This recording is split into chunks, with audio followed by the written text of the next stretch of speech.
സാന്ദ്രാനന്ദാവബോധാത്മകമനുപമിതം കാലദേശാവധിഭ്യാം നിർമുക്തം നിത്യമുക്തം നിഗമശതസഹസ്രേണ നിർഭാസ്യമാനം അസ്പഷ്ടം ദൃഷ്ടമാത്രേ പുനരുപുരുഷാർത്ഥം ബ്രഹ്മതത്വം തത്താവത് ബാധിതാക്ഷാത് ഗുരുഭവനപുരേഹന്ത ഭാഗ്യം ജനാനാം.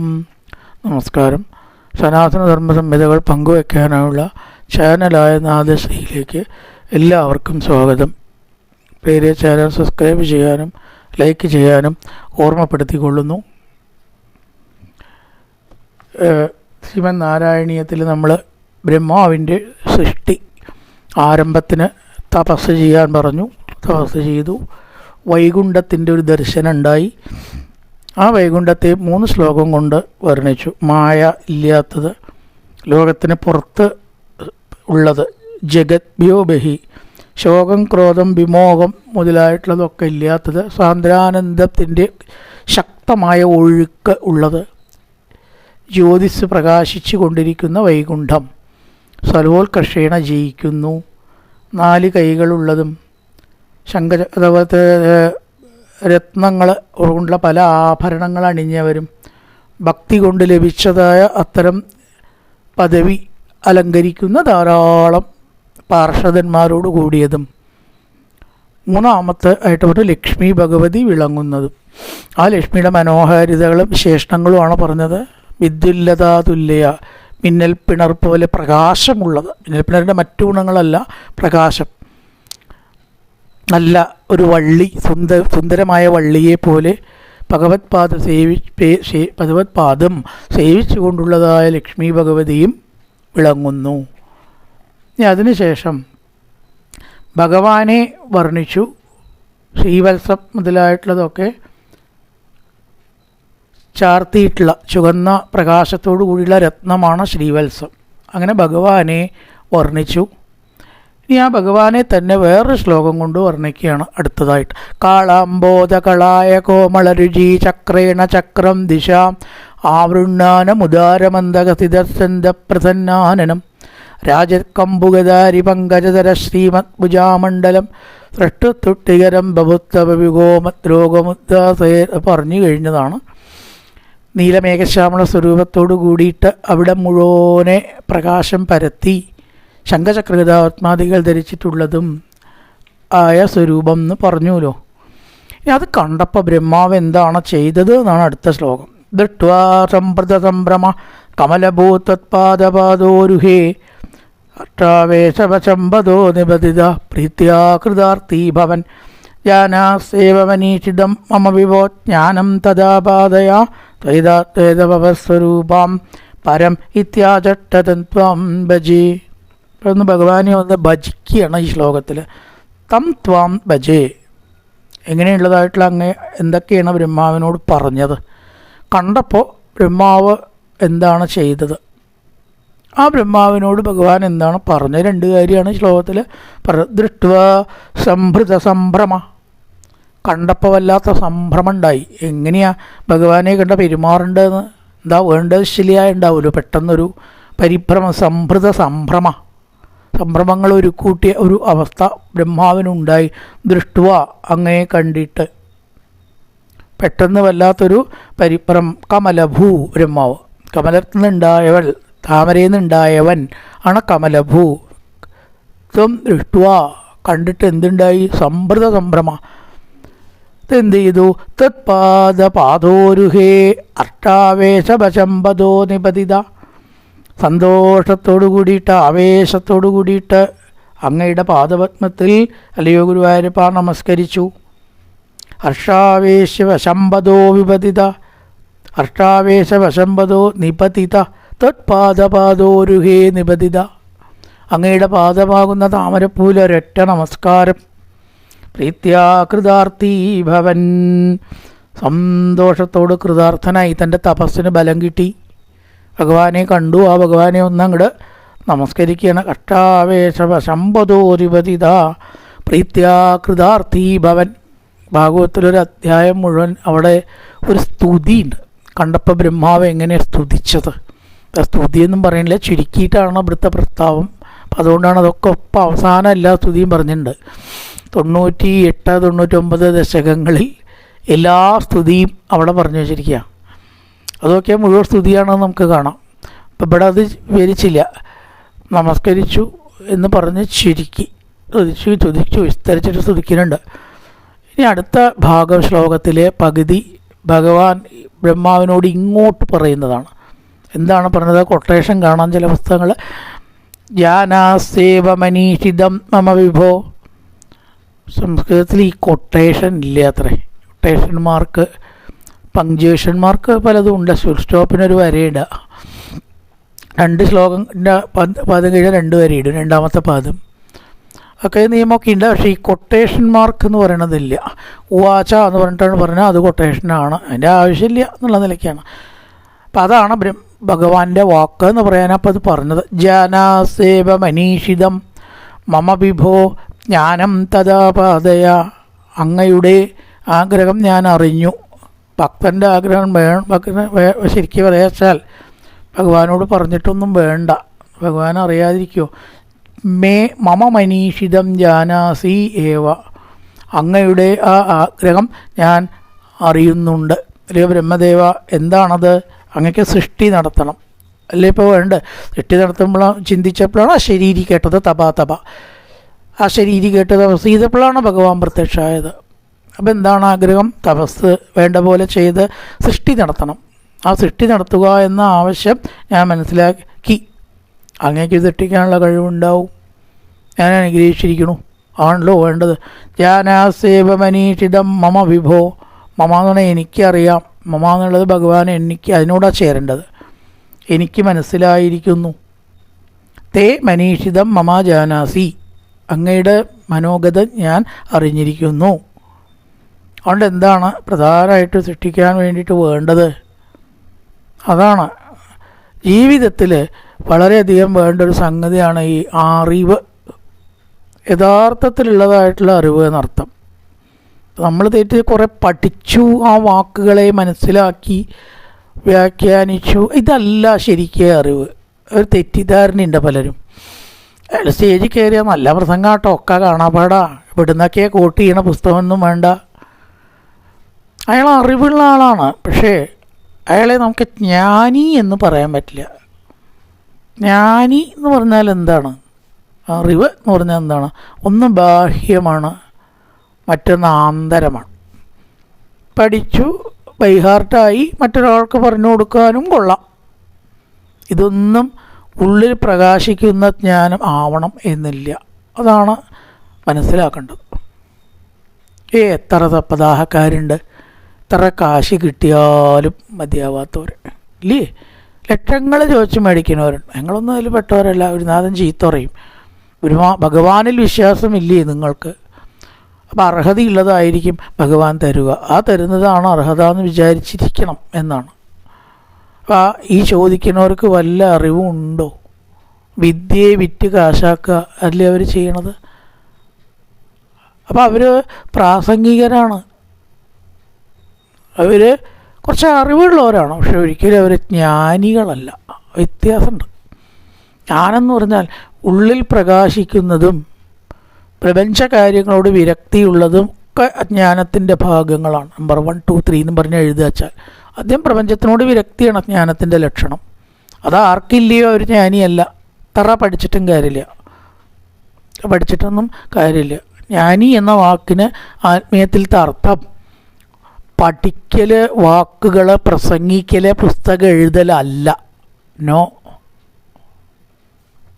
അങ്ങനെയാണെങ്കിൽ ഭരതനെ ജ്ഞാനിയായിട്ട് കണക്കാക്കുമായിരുന്നു. ഭരതൻ പുസ്തകം എഴുതിയിട്ടില്ല, പ്രസംഗിച്ചിട്ടില്ല, പഠിച്ചിട്ടില്ല, കുറേ കാലം അദ്ദേഹം സംസാരിച്ചിട്ട് പോലുമില്ല. ഉണ്ടോ? ഭരതൻ്റെ കഥ ഓർമ്മയുണ്ടാവും. ഒറ്റ മിണ്ടാണ്ടേ കുറേ കാലം. അദ്ദേഹം ജ്ഞാനിയാണ്. അല്ലെങ്കിൽ വേറെ ആൾക്ക് ജ്ഞാനം ഉപദേശിച്ചു കൊടുക്കാൻ പറ്റുമോ?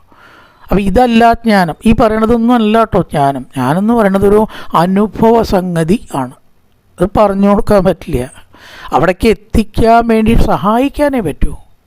സഹായിക്കാം, അല്ലാണ്ട് അത് കയ്യിലെടുത്ത് കൊടുക്കാൻ പറ്റില്ല. അവിടേക്ക് എത്തിക്കാം, വഴി കാണിച്ചു കൊടുക്കാം, അത്രയേ ഉള്ളൂ. അപ്പോൾ ആ ജ്ഞാനം ആദ്യം ഉണ്ടാവണം. അത് ഈ പ്രപഞ്ചത്തിൽ ഏത് കാര്യം, ഏത് തരത്തിലുള്ള ജീവിതം വിജയപ്രദമായിട്ട് കൊണ്ടുപോകാനും ജ്ഞാനം വേണം. ബിസിനസ് ആയിക്കോട്ടെ, കൃഷിക്കാരനായിക്കോട്ടെ, പശുവിനെ വളർത്തലായിക്കോട്ടെ, ഉദ്യോഗമായിക്കോട്ടെ, ആഫീസിലത്തെ പണിയായിക്കോട്ടെ, ഇതൊക്കെ നമ്മൾ ജീവിതത്തിൽ ചെയ്യണമെന്നുണ്ടെങ്കിൽ ജീവിതത്തിൽ ഈ ജ്ഞാനം എന്ന രണ്ടക്ഷരം കൊണ്ട് പ്രതിപാദിക്കുന്ന സംഗതി ഇല്ലെങ്കിൽ അവരുടെ ജീവിതം എന്തൊക്കെ ഐശ്വര്യങ്ങളുണ്ടെങ്കിലും വിജയപ്രദാവില്ല. ഇത് അണ്ടർലൈൻ ചെയ്ത് പഠിക്കേണ്ട ഒരു കാര്യമാണ്. അത് ഇല്ലാതെ ഒരു സംഗതിയെ നേരിടാനോ അല്ലെങ്കിൽ യഥാർത്ഥ കാഴ്ചപ്പാടോ നമുക്ക് ഉണ്ടാവില്ല. അപ്പോൾ ഇല്ലാത്തതിനെക്കുറിച്ച് ചിന്തിക്കുകയോ ഉള്ളതിനെക്കുറിച്ച് അഹങ്കരിക്കുകയോ ജ്ഞാനി ചെയ്യുന്നില്ല. ഇത്ര നല്ലൊരു ഒരു ഷോർട്ട് കട്ട് അറിവാണ്. ആലോചിച്ചു ഒന്നിനെക്കുറിച്ച് ചിന്തിക്കാണ്ടിരിക്കുക. കാരണം അവനറിയാം അവൻ്റെ കയ്യിൽ വരേണ്ടത് വന്നോളും. അതുകൊണ്ട് പ്രവർത്തിക്കേണ്ടെന്നില്ല. ഇതിന് പ്രവൃത്തി വേറെ, പ്രവർത്തിക്കണം, അത് വേണം. നമ്മൾ എങ്ങനെയും പ്രവർത്തിക്കണം. പക്ഷേ ആ പ്രവൃത്തിയുടെ ഫലമായിട്ട് നമുക്ക് എന്ത് കിട്ടുന്നു എന്ത് കിട്ടുന്നില്ല എന്ന് ചിന്തിക്കേണ്ട, അത് വേണ്ട. പ്രവർത്തിക്കൽ നമ്മുടെ കടമയാണ്. നമ്മുടെ യോഗത്തിനനുസരിച്ചാണ് നമുക്ക് കയ്യിൽ വരുന്നത്. അതിനെക്കുറിച്ച് ഇങ്ങനെ വിചാരപ്പെട്ട് പരിഭ്രമിച്ചിട്ടൊന്നും ഒരു നേട്ടവും ഉണ്ടാവാൻ പോണില്ല. ദോഷം ഉണ്ടാനും. എന്തിനാ അപ്പം ഈ രണ്ടക്ഷരത്തിന് ജ്ഞാനം എന്ന് പറഞ്ഞത് ഇത്രയും പറഞ്ഞത് ചിലർ വിചാരിക്കുന്നുണ്ടാവും. അത്യാവശ്യമാണ്. ഈ ഒരു അറിവാണ് ജ്ഞാനം. ഇതിനു വേണ്ടി അതൊക്കെ നമ്മൾ ചെയ്യണത്. യൂട്യൂബിൽ കൊടുക്കണതും വിഷയങ്ങൾ സംസാരിക്കുന്നതും കാണുന്നതും സത്സംഗത്തിന് പോണതും വായനയ്ക്ക് കേൾക്കണതും അമ്പലത്തിൽ പോണതും ഇനി നമ്മൾ ആത്മീയമായിട്ട് എന്തൊക്കെ ചെയ്യേണ്ടത് വെച്ചാൽ അതൊക്കെ ഇതിനു വേണ്ടിയിട്ടാണ്. പക്ഷേ കഷ്ടകാലം കൊണ്ടും സങ്കടാവസ്ഥ കൊണ്ടും ഇത് മാത്രം നമ്മൾ എത്തണില്ല. അവിടേക്ക് ഈ പറഞ്ഞോടത്തേക്ക് മാത്രം നമ്മൾ എത്തണില്ല. എല്ലാവരും പോയി ഞാനും പോയി, എല്ലാവരും വായിച്ചു ഞാനും വായിച്ചു, എല്ലാവരും കേട്ടു ഞാനും കേട്ടു. അതുകൊണ്ടാണ് ഇതിനെപ്പറ്റി പറഞ്ഞത്. ജ്ഞാനം ആ ഒരു അവസ്ഥ നമ്മുടെ മനസ്സിൽ ഉണ്ടെങ്കിൽ അവിടെ കഴിഞ്ഞു നമ്മുടെ പരിഭ്രമങ്ങൾ. അപ്പോൾ എത്ര വലിയൊരു കാര്യമാണത്, എത്ര ആവശ്യമുള്ളൊരു കാര്യമാണത്. ബ്രഹ്മാവിനോട് ഭഗവാൻ പറഞ്ഞത് ജ്ഞാനം തഥാപാതയ, ആ ജ്ഞാനത്തെ ആശ്രയിക്കൂ, ആ ജ്ഞാനം ഉപയോഗിക്കൂ. ജ്ഞാനം ഞാൻ പറഞ്ഞു തരാം. എന്താണത്? ജ്ഞാനെന്ന് പറഞ്ഞാൽ ഒരുപാടൊന്നുമില്ല. ഏത് പ്രവൃത്തി ചെയ്യുമ്പോഴും മനസ്സിനെ അതിനോട് കൂട്ടിക്കെട്ടാതെ ഇരിക്കുക. ഇത്രയേ ഉള്ളൂ ജ്ഞാനം എന്ന് പറഞ്ഞാലേ. വളരെ സിമ്പിളാണ്. അതിനു വേണ്ടിയാണ് ഇത്രയും പുസ്തകങ്ങളും ഇത്രയും പ്രസംഗങ്ങളും ഒക്കെ. ഇവിടേക്ക് എത്തിയാൽ പിന്നെ കേക്ക് കൂടി വേണ്ടെന്നാ. കേൾക്കും വേണ്ട, വായിക്കും വേണ്ട, ഒന്നും വേണ്ട. മറന്നു പോകുന്നതിനെ ഒന്ന് റിഫ്രഷ് ചെയ്യാൻ വേണ്ടിയിട്ടാണ് കേൾക്കണം. പിള്ളേരുടെ പുതിയതായിട്ട് ഒന്നും അറിയാനില്ല. ആ പ്രവൃത്തിയിലേക്ക് നമ്മുടെ മനസ്സിനെ ബന്ധിപ്പിക്കാതിരുന്നാൽ അവൻ ജ്ഞാനിയായി. ഇത്ര സിമ്പിളാണോ? അതേ, ഒരു സംശയമില്ല. ബ്രഹ്മസത്യം ജഗൻ മിഥ്യ ബ്രഹ്മോ ജീവേവനാപര. ബ്രഹ്മമാണ് സത്യം, ജഗത്ത് മിഥ്യയാണ്. നമ്മുടെ ഉള്ളിലുള്ളത് ആ ഈശ്വരൻ്റെ ഒരംശമാണ്. ആ അവസാനം പറഞ്ഞതൊന്ന് ശ്രദ്ധിച്ചു നോക്കൂ. ഈശ്വരാംശം നമ്മുടെ ഉള്ളിലുണ്ടെങ്കിൽ അമ്പലത്തിലേക്ക് പോകേണ്ട കാര്യമുണ്ടോ? തേടിയിട്ട് പ്രാർത്ഥിക്കേണ്ട കാര്യമുണ്ടോ? ഓരോന്ന് ഇല്ല. നമ്മൾ ഈശ്വരനാണെങ്കിൽ പിന്നെ നമുക്ക് വരേണ്ടത് അതുകൊണ്ട് വന്നോളും, നല്ലതായാലും ചീത്തയായാലും. അപ്പം ഇങ്ങനെ ബ്രഹ്മാവിനോട് സൃഷ്ടി നടത്തുമ്പോഴും ഈ അവസ്ഥയിലേക്ക് മനസ്സിനെ ചെന്ന് എത്തിക്കുകയാണ് ഭഗവാൻ. ഇതാണ് ചതുശ്ലോകി ഭാഗവതത്തിൽ 4 ശ്ലോകം കൊണ്ട് ഭഗവാൻ പറഞ്ഞു കൊടുക്കുന്നത്. ഇവിടെ ജ്ഞാനം തഥാപാതയ എന്നുള്ളതിൽ ഒതുക്കി. ഇതന്നെയാണ് ജ്ഞാനം. ബന്ധപ്പെടാതിരിക്കുക. ചക്ക മുറിക്കുന്ന സമയത്ത് നമ്മുടെ കയ്യിൽ മുളഞ്ഞാവും. മുളഞ്ഞാവാണ്ടിരിക്കാൻ ചക്ക മുറിക്കാണ്ടിരിക്കുകയാണോ ചെയ്യുക? നല്ല വെളിച്ചെണ്ണ എടുത്തിട്ടാണ് പുരട്ടി നോക്കൂ. പിന്നെ അത് പറ്റൂല, ചക്ക മുറിക്കൽ നടക്കുകയും ചെയ്യും. അപ്പോൾ നമ്മളൊരു പ്രവൃത്തി വേണ്ടാന്നൊന്നും വെക്കണ്ട, എല്ലാ പ്രവൃത്തിയും ചെയ്യാം. പക്ഷേ എന്തുണ്ടാവരുത്, അത് നമ്മുടെ ശരീരത്തിൽ ഒട്ടിപ്പിടിക്കാത്ത വിധത്തിൽ, മുളഞ്ഞൊട്ടിപ്പിടിക്കുക എന്ന് പറയുമല്ലോ, അതല്ലാത്ത വിധത്തിൽ ഈശ്വരഭക്തിയാകുന്ന ആ സംഗതി നമ്മുടെ മനസ്സിൽ നല്ലോണം പുരട്ടുക. ചെയ്ത് നോക്കൂ. ഈ ചെയ്യുന്നതിലൊന്നും നമുക്ക് ബന്ധം ഉണ്ടാവില്ല. അത്ര സിമ്പിളാണത്. പക്ഷേ അനുഷ്ഠാനത്തിൽ കൊണ്ടുവരാൻ ബുദ്ധിമുട്ടുണ്ട്. അല്ലാണ്ട് കുറേ കാര്യങ്ങളൊന്നുമില്ല. അനുഷ്ഠാനത്തിൽ കൊണ്ടുവരാൻ നമുക്ക് കുറച്ച് ബുദ്ധിമുട്ടുണ്ടെന്നേ ഉള്ളൂ. അല്ലാണ്ട് ഇത് വലിയ പെഞ്ഞിച്ച് മനസ്സിലാക്കാൻ വിഷമമുള്ളൊരു കാര്യമൊന്നുമല്ല. പക്ഷേ അത് കൊണ്ടുവരണം, അത്രയേ ഉള്ളൂ. അതുപോലെ അവസാനം ദ്വൈത ഭവ സ്വരൂപ പരം ദ്വൈതവും അദ്വൈതവുമല്ലാത്ത ഭഗവാന്റെ സ്വരൂപത്തെ മനസ്സിൽ കാണുക. ഇത്യാചഷ്ടതന്ത്വാം ഭജേ, ഏതൊരു ഭഗവാനാണ് ബ്രഹ്മാവിന് പറഞ്ഞു കൊടുത്തത്, ആ ഭഗവാനെ ഞാൻ നമസ്കരിക്കുന്നു. സർവേശ്വര, അങ്ങയെക്കുറിച്ചുള്ള ജ്ഞാനമാണ് പറഞ്ഞു കൊടുത്തത്. സ്വരൂപം ദ്വൈതാദ്വൈത ഭവസ്വരൂപം, ദ്വൈതമെന്നും അദ്വൈതമെന്നും രണ്ട് വിധത്തിലുള്ള ജ്ഞാനം ഉണ്ട് എന്നാണ് പറയുക. ഒന്ന് ഈശ്വരനും നമ്മളും ഒന്നാണെന്നുള്ള ഭാവം, ഈശ്വരനും പ്രപഞ്ചവും രണ്ടാണ് എന്നുള്ളൊരു ഭാവം. ഇതാണ് ദ്വൈതാദ്വൈത ഭവസ്വരൂപപരം. ഈശ്വരൻ തന്നെയാണ് ലോകം എന്നൊരു കൂട്ടർ, ലോകം വേറെയാണ് എന്നൊരു കൂട്ടർ. ദ്വൈതങ്ങളും അദ്വൈത സിദ്ധാന്തം, ദ്വൈത സിദ്ധാന്തം, വിശിഷ്ടാദ്വൈതം എന്നൊക്കെ പറഞ്ഞ് സിദ്ധാന്തങ്ങൾ പലതും ഉണ്ട്. ഈശ്വരനെ കുറിച്ചുള്ള ഈ പരമമായിരിക്കണ ജ്ഞാനം എന്നർത്ഥം, വേറൊന്നുമില്ല. അത് മനസ്സിൽ വെച്ചാൽ അങ്ങക്ക് സൃഷ്ടി നടക്കും. സൃഷ്ടി കൊണ്ടോ ഒരു ഉപദ്രവവും ഉണ്ടാവില്ല. ഭഗവാന് പേടിയുണ്ട്, സൃഷ്ടിയിലേക്ക് പ്രവേശിച്ചാൽ തൻ്റെ മനസ്സ് അസ്വസ്ഥാവുമോ, മനസ്സതിലേക്ക് ഇങ്ങനെ കടന്നു കൂടിയാൽ വലിയ ബുദ്ധിമുട്ടാണ്. നമ്മൾ ചെയ്യുന്ന പ്രപഞ്ചത്തിലുള്ള പ്രവൃത്തികളിലേക്ക് മനസ്സ് അധികമായിട്ട് വ്യാപരിപ്പിക്കുമ്പോൾ സ്നേഹം, ദേഷ്യം, ശോകക്രോധ വിമോഹ സാധ്യത ഭാവാർത്ഥ ദൂരംഗത നേരത്തെ പറഞ്ഞു, അതൊക്കെ മനസ്സിനെ ബാധിക്കും. ഇതാണ് ഗീതയിലത്തെ കർമ്മയോഗത്തിൽ ഫലം തെക്വ എന്ന് പറഞ്ഞത്. ഫലം ഉപേക്ഷിച്ചിട്ട് കർമ്മം ചെയ്യണം, പ്രതിഫലമല്ല ഉപേക്ഷിക്കേണ്ടത്. ശമ്പളം വാങ്ങാണ്ട് പണിയെടുക്കാൻ പറ്റുമോ? കൂലി വാങ്ങാണ്ട് പണിയെടുക്കാൻ പറ്റുമോ? ബിസിനസ്സിന് കമ്മീഷൻ വാങ്ങാണ്ട് ചെയ്യാൻ പറ്റുമോ? ആചാര്യന് ദക്ഷിണ വാങ്ങാണ്ടിരിക്കാൻ പറ്റുമോ? പക്ഷെ പറഞ്ഞു മേടിക്കരുത് എത്ര വേണമെന്ന്. കിട്ടിയത് മേടിക്കണോണ്ട് ഒരു തെറ്റുമില്ല. ആ പ്രതിഫലമല്ല ഉപേക്ഷിക്കേണ്ടത്. പിന്നെ ഏത് ഫലമാണ് ഉപേക്ഷിക്കേണ്ടത്? മനസ്സ് ചേർന്നിട്ടുണ്ടാകുന്ന ശോകക്രോധ വിമോഹ സാധ്യത ഫലം, അതാണ് ഉപേക്ഷിക്കേണ്ടത്. അതാണ് ഉപേക്ഷിക്കേണ്ടത്. അതാണ് കർമ്മഫലം. അവിടെ മനസ്സിൽ പറ്റി നിൽക്കുന്നതാണ് കർമ്മഫലം എന്നുള്ളത് കൊണ്ട് ഉദ്ദേശിച്ചിരിക്കുന്നത്. ഡെഫിനിഷൻ അങ്ങനെയാണ് വരിക. അത്തരം കർമ്മഫലം ഇല്ലാണ്ടാക്കിയാൽ ഒരു പ്രവൃത്തിയും നമുക്ക് ദോഷം ചെയ്യില്ല. അതിനോടുകൂടി എങ്ങനെയാണ് അതുണ്ടാവുക? നന്നായി എന്ന് പറയുമ്പോൾ നമ്മളിങ്ങനെ മേലെ പോവുക, സന്തോഷിക്കുക, എൻ്റെ കഴിവാണ്. ചീത്തയായി എന്ന് പറഞ്ഞാൽ ഇപ്പം പറയാം, ഇപ്പം ബനാരാ, ബൻ വിലയിരുത്താനുള്ള അധികാരമുണ്ടോ? അയാളോട് തിരുമിണ്ട, ഇങ്ങനെയുള്ളതിനാണ് നമ്മൾ ഫലം എന്ന് പറയുക. ഇത് രണ്ടും വേണ്ട. നന്നായിട്ട് പറയണവർ നന്നായിട്ട് പറഞ്ഞോട്ടെ, ചീത്തയായിട്ട് പറയണവർ ചീത്തയായിട്ട് പറഞ്ഞോട്ടെ. അതാണ് ജ്ഞാനം. അങ്ങനെ ഏത് പ്രവൃത്തി ചെയ്ത് നോക്കൂ, ഒരു ദോഷവും നമുക്ക് ആ പ്രവൃത്തിയിൽ നിന്നുണ്ടാവില്ല. തിരിച്ചാണെങ്കിൽ ഒരുപാട് നമ്മുടെ മനസ്സിൽ പറ്റിപ്പിടിക്കും. ഈ പറ്റിപ്പിടിക്കലില്ലാതെ ബ്രഹ്മാവെ സൃഷ്ടി നടത്തിക്കൊള്ളു. അതാണ് ജ്ഞാനം. ജ്ഞാനം തഥാപാതയ. രണ്ട് വാക്കാണെങ്കിൽ ഒരുപാട് സംഗതികൾ ഒളിഞ്ഞിരിക്കുന്നുണ്ട്.